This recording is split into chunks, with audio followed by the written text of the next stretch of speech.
En vous remerciant pour, disons, cette question et entrer avec les 5 chantiers. Je crois qu'il y a quelques mois, j'en avais parlé, si pas une année en arrière ou 2 ans, ou voire une année et demie. J'avais parlé des 5 chantiers. Ce que je voudrais dire, c'est que d'abord, il y a une vérité qu'on n'a jamais dit aux gens. Les 5 chantiers, en fait, c'est un programme qui a été,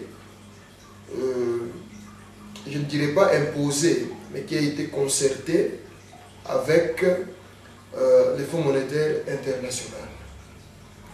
Et vous savez que dans ce milieu-là, pour qu'une institution de telle taille puisse accepter, il y a quand même des études qui sont menées par rapport aux besoins déjà sur le terrain, et sans oublier aussi la rentabilité par rapport aux bailleurs des fonds. Et je suis tout à fait d'accord sur les grandes lignes qui ont été dégagées, c'est-à-dire les 5 dont on parle aujourd'hui, les 5 chantiers, parce qu'il faut que les gens comprennent. Maintenant, c'est devenu comme une histoire dans la rue, dans tous les pays, 5 chantiers, même là où ça ne marche pas, 5 chantiers. Il faut que les gens sachent d'abord c'est quoi les 5 chantiers. Et deuxièmement, essayer de voir comment est-ce que les gens peuvent s'impliquer dans la réalisation de ces 5 chantiers. Eh bien, à ce qui nous concerne, nous sommes d'accord sur, comme je l'ai dit tout à l'heure, les 5 grandes lignes dégagées, à savoir l'éducation, la santé, l'emploi, l'eau et l'électricité, les routes, bref, les infrastructures et tout ce qui suit. Bon, si c'est qu'aujourd'hui nous devons faire les points, comme ils l'ont baptisé les 5 chantiers de la République, je crois que les points, tout comme d'ailleurs la réalisation, doivent être l'affaire de tous. Nous tous, Congolais, qui se disons Congolais parce que finalement ces besoins, ce sont ces besoins qui répondront aux besoins du peuple congolais. La difficulté, ou avant même de parler de la difficulté, les points aujourd'hui, c'est que tout le monde est témoin.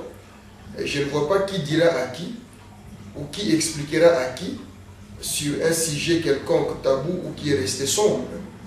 C'est-à-dire que les gens ont besoin de voir et ils s'attendent à ceux-là qui les ont promis la réalisation de ces 5 chantiers qui aujourd'hui traînent là où ils traînent.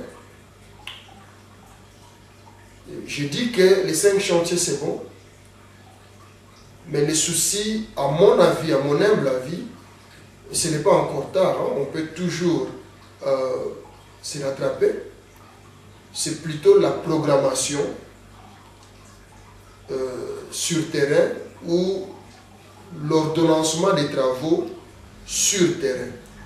Vous savez, j'ai dit tout à l'heure que ce sont des chantiers qui concernent les pays et il est tout à fait normal que tous les pays soient impliqués dans la réalisation de ces chantiers. Et pour que les pays, c'est-à-dire les citoyens, puissent s'impliquer, je crois qu'ils ont besoin aussi de vivre certains signes forts de la part des dirigeants, d'une part, et de l'autre côté, des travaux eux-mêmes. C'est-à-dire que voir les signes que nous avons intérêt à participer, à contribuer pour que ces travaux aillent de l'avant. Cela étant, j'ai suivi dernièrement une intervention d'un fonctionnaire, fonctionnaire, si on peut le dire ainsi, bref, d'un bourgmestre, qui se plaignait du comportement de la population dans sa juridiction, qui, au lieu de participer à la construction de l'infrastructure en place, mais plutôt la population, si vous voulez, contribuer au freinage, d'une manière consciente ou inconsciente, ce n'est pas à moi de le dire, mais en tout cas, la population ne facilitait pas la tâche à la réalisation de l'ouvrage. c'est aussi un élément. C'est là où je dis qu'il y a ces deux aspects qu'il faut prendre en compte. Et à ce qui me concerne, si je devais être consulté, ou si même aujourd'hui je dois faire une proposition pour faire impliquer la population dans cette procédure ou dans ce processus, je crois, tenant compte de la réalité, c'est-à-dire des moyens qui sont limités et des besoins qui sont illimités, d'ailleurs prendre aussi en compte les attentes qui sont évaluées, je ne sais pas moi comment, il fallait commencer par des éléments simples qui donnent des signaux forts à la population, permettant à la population de participer. Et parmi ces éléments, je penserai à résoudre les problèmes de l'eau et de l'électricité. Vous savez, l'eau c'est la vie. Et l'électricité donne la joie. Ça c'est pour parler d'une manière terre à terre, c'est-à-dire très simple. Et vous savez qu'avec l'électricité, ça peut permettre à ce qu'on puisse avancer, résoudre pas mal de difficultés que nous avons.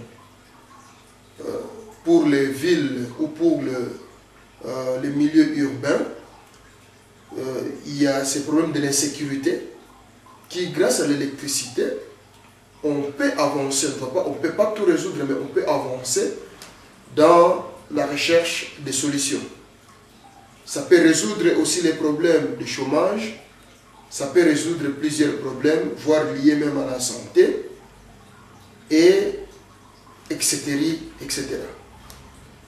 Donc, quant à moi, si on pouvait déjà donner un signe fort, commençant par les problèmes de l'électricité, je vous ai parlé l'autre fois de nouveaux vocables qui accompagnent maintenant les Congolais ou les Quinois, c'est-à-dire les phénomènes de délestage que vous connaissez tous. Ce sont des faits qui dérangent. Résoudre ces problèmes, oui, ça coûte, mais je crois qu'entre la construction d'une route et la réhabilitation de nos cabines électriques, il faut faire la part des choses, par rapport au coût et par rapport même à l'impact. Donc, résoudre les problèmes de délestage et les problèmes de l'eau, je crois que ça pouvait être un élément qui allait déclencher un engagement ou un soutien de la population au processus de la réalisation des autres chantiers. Déjà, rien que l'électricité et l'eau. Eh bien, la grande question, on va me poser, mais comment? Eh bien, sur cette question de comment, je crois qu'il faut ne pas être congolais, ou si on doit travailler en termes de zones pilotes ou de villes pilotes, ne pas être quinois ou matadien ou louchois ou boyomais, tout ce que vous voulez, pour ne pas comprendre la réalité du délestage et de l'eau, soit de l'électricité et de l'eau. La réponse, moi je ne suis pas un ingénieur en électricité, mais je crois que je peux donner une partie de la réponse, et je ne pense pas que ce sont les ingénieurs en électricité ou ceux de l'ISTA qui vont me contester. Je crois qu'on est tombé d'accord quelque part en disant que nous avons un problème de l'organisation, de la distribution de ces deux grandes lignes que je viens de donner.